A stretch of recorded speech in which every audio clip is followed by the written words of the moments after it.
Bir an evvel Kalimnos'u fethetmemiz icap eder. Elçi olarak ben oraya giderim. Hem kalede ne hazırlık yaparlar onları da öğrenirim. Siper alın! Bundan böyle orucun imtiyazını tanımıyoruz. Bizi tutuklayamazsın. Zorla girmeye kalkarsa vurun öldürün. Meryem şu an büyük tehlike altında. Oruç İskenderiye'ye girdiği an tutuklanacak. Götürün şunları!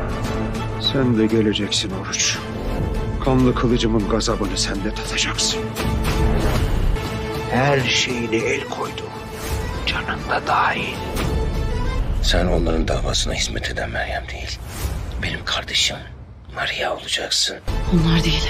Asıl düşman sizsiniz.